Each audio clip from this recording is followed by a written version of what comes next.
वह जेल से भागने की कोशिश में असफल हो गया था, इसलिए उसे पूरे 1 साल के लिए एकांत कारावास काल कोठरी में डाल दिया गया। हर दिन उसे खाने के नाम पर सिर्फ आधा कटोरा पतला सूप मिलता था, लेकिन इतनी कम खुराक के बावजूद उसने अपनी कसरत और शरीर को मजबूत बनाए रखना नहीं छोड़ा। उसका एक ही लक्ष्य था, अगली बार जेल से भागने की तैयारी करना। उसका एक दोस्त चोरी छिपे उसके खाने में आधा नारियल मिला देता था। उसी थोड़ी सी अतिरिक्त ऊर्जा के सहारे उसकी हालत धीरे धीरे सुधरने लगी, लेकिन जेल के पहरेदारों को जल्द ही शक हो गया कि इतनी कम खुराक पर कोई कैदी इतना ताकतवर और सक्रिय कैसे रह सकता है। जांच करने पर उन्हें गड़बड़ी का पता चल गया। गुस्से में आकर पहरेदारों ने उस व्यक्ति को ही मार डाला जो उसे खाना पहुंचाता था। कुछ समय बाद जेल अधीक्षक खुद उसकी कोठरी में आया और उससे पूछताछ करने लगा कि उसे नारियल कौन पहुंचा रहा था, लेकिन उसने अपने दोस्त का नाम बताने से साफ इनकार कर दिया। इस जिद की सजा के रूप में अधीक्षक ने उसका राशन और भी कम कर दिया, ऊपर बनी छोटी खिड़की भी बंद करवा दी और उसे पूरी तरह अंधेरे में छोड़ दिया, जहां दिन रात का भी पता नहीं चलता था। उसे बाकी बचा पूरा साल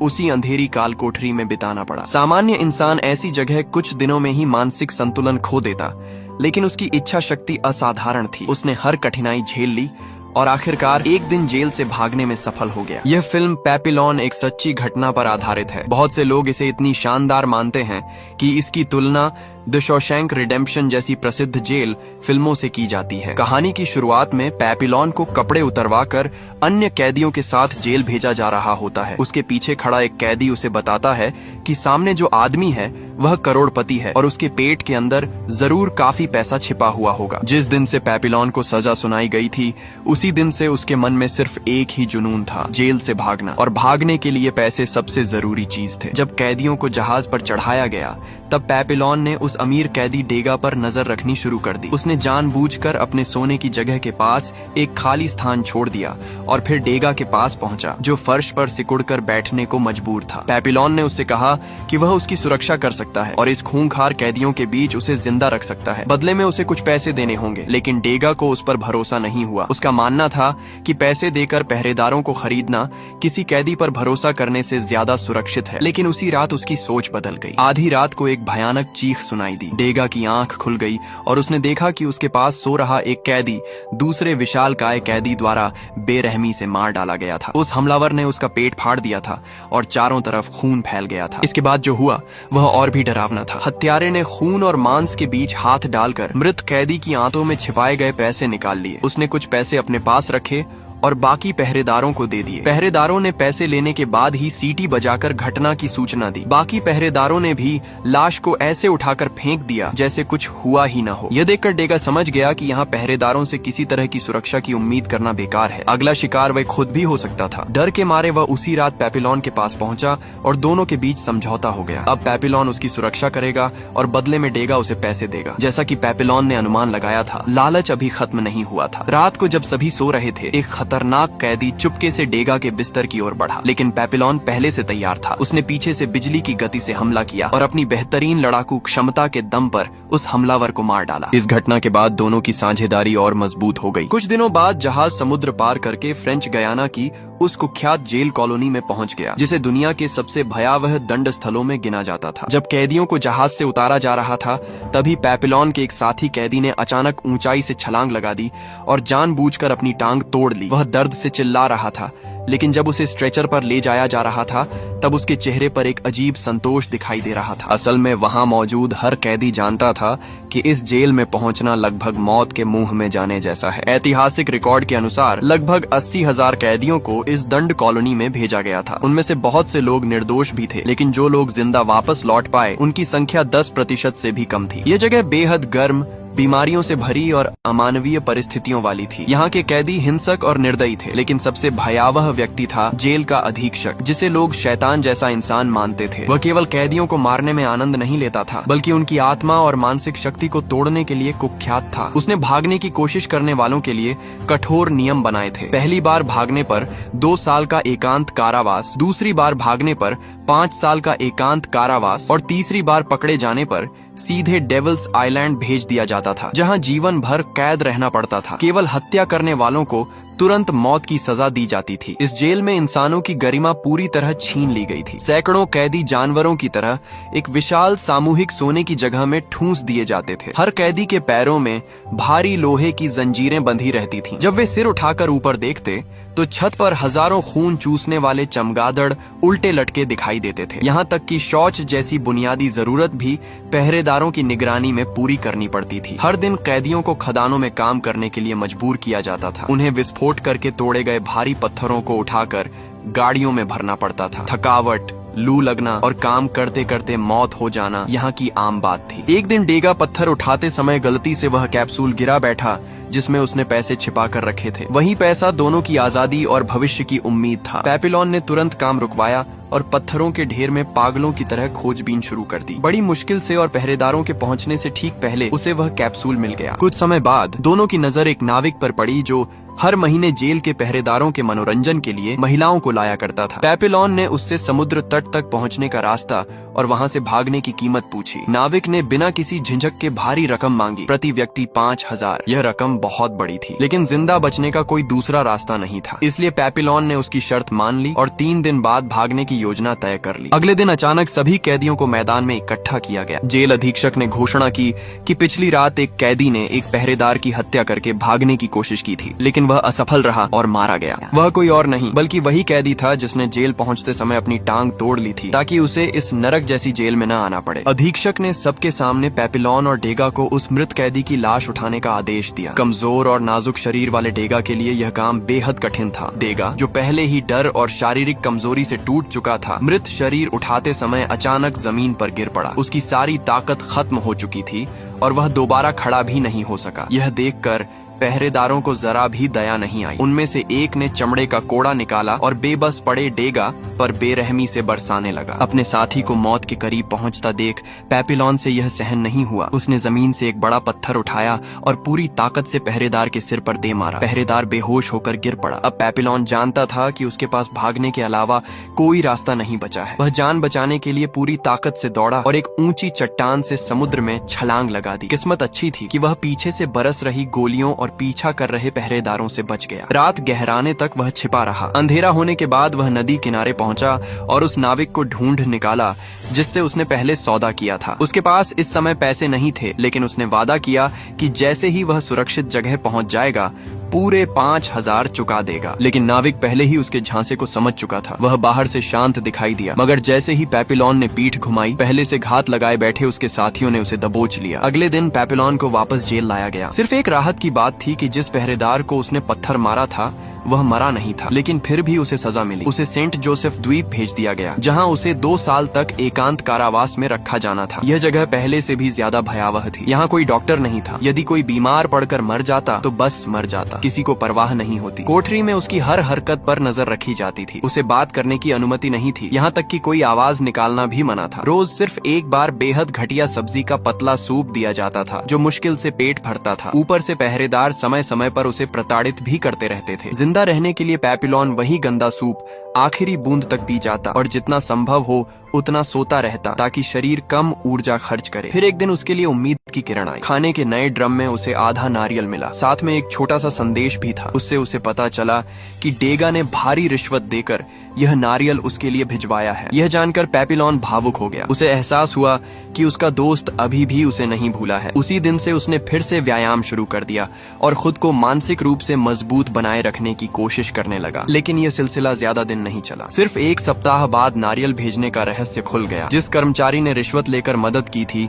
उसे वहीं पीट पीट कर मार डाला गया। मामला जेल अधीक्षक तक पहुंचा। उसने पेपिलोन को धमकी दी कि वह अपने साथी का नाम बताए, वरना उसका राशन और कम कर दिया जाएगा। लेकिन पेपिलोन ने एक बार फिर चुप्पी साध ली। इसके बाद उसकी हालत तेजी से बिगड़ने लगी। वह इतना दुबला हो गया कि उसकी हड्डियां साफ दिखाई देने लगी। हर महीने कैदियों को सिर बाहर निकालकर बाल कटवाने पड़ते थे। इस दौरान वह आसपास देखता कि कितने कैदी गायब हो चुके हैं, कितनों की कोठरी कोठरियां हमेशा के लिए बंद हो चुकी हैं। धीरे धीरे वह भावनाहीन और सुन्न होता जा रहा था। कुछ समय बाद जेल अधीक्षक उसके पास मांस का सूप लेकर आया, लेकिन पेपिलोन ने उसे पीने के बजाय अजीब हरकत की। उसने चम्मच में सूप भरकर अधीक्षक की ओर बढ़ा दिया, जैसे किसी बच्चे को खाना खिला रहा हो। अधीक्षक को लगा कि वह पागल हो चुका है। उसने तुरंत आदेश दिया कि कोठरी की छत पर मौजूद रोशनी का एकमात्र स्रोत भी बंद कर दिया जाए और पेपिलोन को पूरी तरह अंधेरे में रखा जाए। अब उससे प्रकाश भी छीन लिया गया। कई महीनों तक वह ऐसे अंधेरे में रहा जहां वास्तविकता और सपनों के बीच का अंतर मिटने लगा था। वह इतना कमजोर हो चुका था कि आत्महत्या करने की ताकत भी नहीं बची थी। धीरे धीरे उसे भ्रम दिखाई देने लगे। कभी उसे अपनी खूबसूरत पत्नी नजर आती, कभी डेगा जोकर की वेशभूषा में दिखाई देता, कभी उसे लगता कि उसकी कोठरी का दरवाजा कोई विशाल तिजोरी है जिसे वह खोल सकता है। सभी लोगों को यकीन हो गया कि पेपिलोन का दिमाग पूरी तरह खराब हो चुका है। लेकिन सच्चाई कुछ और थी। जब डेगा एक दिन अस्पताल में उससे मिलने आया तो उसने देखा कि पेपिलोन की हालत भले ही बुरी हो, लेकिन उसकी आंखों में अभी भी चेतना बाकी है। असल में पेपिलोन पूरे समय पागल होने का नाटक कर रहा था। इस दौरान उसे जो नींद की गोलियां दी जाती थीं, वह उन्हें खाता नहीं था बल्कि छिपाकर जमा करता रहता था। और फिर एक दिन दूसरी बार भागने का अवसर सामने आया। एक मंगलवार को जेल अधीक्षक ने स्थानीय अमीर और प्रभावशाली लोगों को जेल में फिल्म दिखाने के लिए बुलाया। इस आयोजन के कारण सुरक्षा व्यवस्था कमजोर हो गई थी। पेपिलोन और डेगा ने इस मौके का फायदा उठाने का फैसला किया। उन्होंने एक दाढ़ी वाले कैदी और एक सुंदर चेहरे वाले युवा कैदी को भी अपने साथ मिला लिया। योजना यह थी कि डेगा अपनी जमा की हुई दवाइयों का पाउडर शराब में मिलाकर पहरेदारों को बेहोश कर देगा और फिर बाकी लोग भाग निकलेंगे। लेकिन ठीक उसी समय एक भयंकर तूफान आ गया। फिल्म बीच में ही रोकनी पड़ी और सभी लोग वापस लौटने लगे। पूरी योजना बर्बाद होती नजर आ रही थी। तभी किस्मत ने उनका साथ दिया। बिजली गिरने से पूरे जेल परिसर की बिजली चली गई। चारों तरफ घना अंधेरा छा गया। इस मौके का फायदा उठाकर डेगा ने मुख्य रास्ते की चाबी चुरा ली। अंधेरे में छिपते हुए वे आगे बढ़ते गए। आखिरकार वे उस ऊंची दीवार तक पहुंच गए जिसके पार आजादी थी। लेकिन जब डेगा की बारी आई तभी बिजली वापस आ गई। अचानक फैली रोशनी में वह घबरा गया और नीचे कूदते समय उसका पैर बुरी तरह टूट गया। इसके बावजूद बाकी लोगों ने उसे छोड़ने से इनकार कर दिया। वे उसे उठाकर दौड़ते हुए नदी किनारे पहुंचे और छिपाए हुए पैसों से एक छोटी नाव खरीद ली। नाव नदी के बहाव के साथ आगे बढ़ने लगी। लेकिन कुछ घंटों बाद पता चला कि नाव में छेद है और उसमें पानी भर रहा है। दाढ़ी वाले कैदी ने सुझाव दिया कि डेगा को मारकर समुद्र में फेंक दिया जाए ताकि नाव का वजन कम हो सके। पेपिलोन ने तुरंत इसका विरोध किया। दोनों के बीच बहस शुरू हुई जो जल्द ही खूनी लड़ाई में बदल गई। संघर्ष के दौरान युवा कैदी समुद्र में जा गिरा। दूसरी ओर दाढ़ी वाले कैदी के पास चाकू था, इसलिए वह जल्दी ही पेपिलोन पर भारी पड़ने लगा। लग रहा था कि वह पेपिलोन का गला घोंटकर मार डालेगा। तभी डेगा ने जमीन पर पड़ा चाकू उठा लिया और अपने दोस्त को बचाने के लिए दाढ़ी वाले कैदी पर टूट पड़ा। गुस्से में उसने उसे बार बार चाकू मारा, यहाँ तक कि उसका शरीर छलनी हो गया। कुछ देर बाद पता चला कि समुद्र में गिरा युवा कैदी भी बच गया है। आखिरकार मरने वाला सिर्फ वही दाढ़ी वाला कैदी था जिसने झगड़ा शुरू किया था। लेकिन उनकी मुसीबतें अभी खत्म नहीं हुई थी। थोड़ी ही देर बाद एक भयंकर तूफान ने उनकी नाव को निगल लिया। जब पेपिलोन को होश आया तो उसने खुद को एक सुनसान द्वीप पर पाया जो जेल से ज्यादा दूर नहीं था। उनकी जान एक नन ने बचाई थी। उसने पेपिलोन को साफ शब्दों में कहा कि यदि वह यहाँ रुका रहा तो निश्चित रूप से पकड़ा जाएगा। उसे तुरंत निकल जाना चाहिए। लेकिन टूटी टांग वाले डेगा ने अब भागते रहने से तंग आकर वहीं रहने का फैसला कर लिया। युवा कैदी भी उसके साथ रुक गया। मजबूर होकर पेपिलोन अकेला आगे बढ़ गया। लेकिन वह ज्यादा दूर नहीं पहुंच पाया था कि उसने देखा जेल के पहरेदारों की गाड़ियां उनकी ओर बढ़ रही हैं। वह तुरंत वापस दौड़ा ताकि डेगा को भी साथ लेकर भाग सके, मगर अब बहुत देर हो चुकी थी। पहरेदारों ने पहुंचते ही युवा कैदी को गोली मार दी और पेपिलोन तथा डेगा दोनों को पकड़ लिया। सबसे बड़ा झटका तब लगा जब उन्हें पता चला कि उनकी शिकायत उसी नन ने की थी जिसने उनकी जान बचाई थी। दूसरी बार भागने की सजा 5 साल का एकांत कारावास थी। अब पेपिलोन का शरीर पूरी तरह टूट चुका था। उसके बाल सफेद होने लगे थे और वह किसी बूढ़े बीमार आदमी जैसा दिखने लगा था। जेल अधीक्षक भी हैरान था कि इतनी यातनाएं सहने के बाद भी वह जिंदा कैसे है। जब उसकी आत्मा नहीं टूटी तो अधीक्षक ने तय किया कि अब उसके शरीर को ही खत्म कर दिया जाए। इसीलिए पेपिलोन को दुनिया की सबसे खौफनाक जेलों में से एक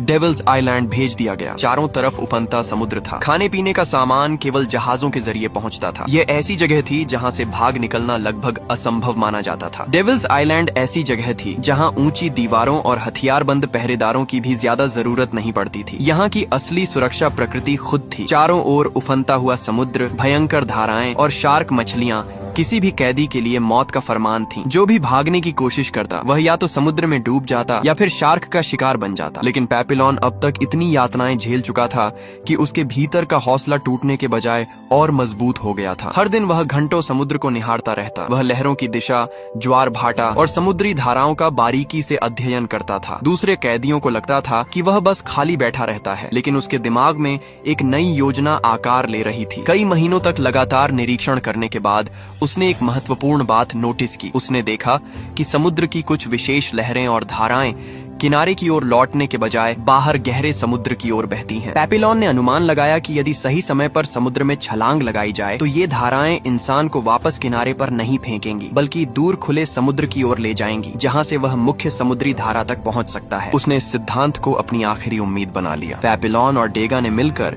पुराने फटे हुए बोरों और नारियल के खोलों से एक अस्थायी बेड़ा तैयार किया। उनके पास कोई और साधन नहीं था, इसलिए जो भी सामग्री उपलब्ध थी उसी से उन्होंने अपनी जान बचाने का रास्ता बनाने की कोशिश की। आखिर वह दिन आ गया जब उन्हें समुद्र में उतरना था, लेकिन अंतिम क्षणों में डेगा का मन बदल गया। वर्षों की कैद, टूटे हुए शरीर और लगातार असफलताओं ने उसकी इच्छा शक्ति को खत्म कर दिया था। उसे अब आजादी की उम्मीद से ज्यादा सुरक्षित कैद पसंद आने लगी थी। उसने फैसला किया कि वह अब और जोखिम नहीं उठाएगा। पेपिलोन ने अपने पुराने दोस्त को गले लगाया। दोनों ने साथ मिलकर अनगिनत कठिनाइयां झेली थी। उन्होंने एक दूसरे की जान बचाई थी, एक दूसरे के लिए यातनाएं सही थीं, लेकिन अब उनकी राहें अलग होने वाली थीं। भावुक विदाई के बाद पेपिलोन ने बिना पीछे देखे समुद्र में छलांग लगा दी। इसके बाद शुरू हुआ उसकी जिंदगी का सबसे खतरनाक सफर। लगातार 36 घंटों तक वह समुद्र की विशाल लहरों और धाराओं के भरोसे बहता रहा। कभी लगता कि वह डूब जाएगा, कभी शार्क का डर सताता, तो कभी थकान से उसका शरीर जवाब देने लगता। लेकिन किस्मत इस बार उसके साथ थी। 36 घंटे की भयानक समुद्री यात्रा के बाद वह जीवित बच गया और आखिरकार स्वतंत्रता हासिल करने में सफल हो गया। समय बीतता गया, साल दर साल गुजरते गए। करीब 28 वर्षों बाद वह आदमी जो कभी जेल की काल कोठरियों में जिंदा रहने के लिए संघर्ष कर रहा था और आजादी का सपना देखता था, अब एक स्वतंत्र इंसान की जिंदगी जी रहा था। उसने दक्षिण अमेरिका के देश वेनेजुएला में अपना नया घर बसा लिया था, लेकिन जेल के वे भयावह साल, अपने साथियों की यादें और आजादी के लिए लड़ी गई लड़ाई वह कभी नहीं भूल पाया। आखिरकार उसने फैसला किया कि उसकी कहानी दुनिया को पता चलनी चाहिए। वह वापस फ्रांस गया और अपने पूरे जीवन के अनुभवों को एक आत्मकथा के रूप में लिख डाला, क्योंकि जिस जेल में उसने अपनी जिंदगी के सबसे कठिन वर्ष बिताए थे वह फ्रांसीसी उपनिवेश के अधीन थी। वह चाहता था कि उन कैदियों के दर्द, संघर्ष और बलिदान को लोग याद रखें। उसकी लिखी हुई आत्मकथा बाद में बेहद प्रसिद्ध हुई और उसी पर आधारित फिल्म पपियॉन बनाई गई। इस कहानी को देखने और सुनने के बाद मन लंबे समय तक शांत नहीं हो पाता। ये सिर्फ जेल से भागने की कहानी नहीं है, ये इंसान की इच्छा शक्ति, स्वतंत्रता की लालसा और कभी हार न मानने वाले जज्बे की कहानी है। पेपिलोन ने हर बार असंभव लगने वाली परिस्थितियों में भी उम्मीद नहीं छोड़ी। उसने भूख, अकेलापन, अंधेरा, यातना, विश्वासघात और मौत के डर का सामना किया, लेकिन अपने सपने से पीछे नहीं हटा। दूसरी ओर डेगा का चरित्र हमें एक अलग सच दिखाता है। हर इंसान की सहन शक्ति की एक सीमा होती है। कभी कभी लोग लड़ते लड़ते थक जाते हैं और हालात से समझौता कर लेते हैं। शायद यही वजह है कि यह कहानी आज भी लोगों को सोचने पर मजबूर करती है। हम में से अधिकांश लोगों को पेपिलोन जैसी भयावह परिस्थितियों का सामना नहीं करना पड़ेगा, लेकिन हर इंसान अपनी जिंदगी में किसी न किसी तरह के कैद खाने में फंसा होता है। डर, असफलता, गरीबी, मजबूरियां या फिर अपने ही संदेहों के बीच। तब सवाल यह उठता है कि जब हम अपने जीवन के ऐसे बंधनों का सामना करें तो क्या हम पेपिलोन की तरह आखिरी सांस तक संघर्ष करेंगे, या फिर डेगा की तरह हालात से समझौता करके उसी में संतोष ढूंढ लेंगे? कमेंट में जरूर बताना। और यहीं पर यह मूवी समाप्त हो जाती है।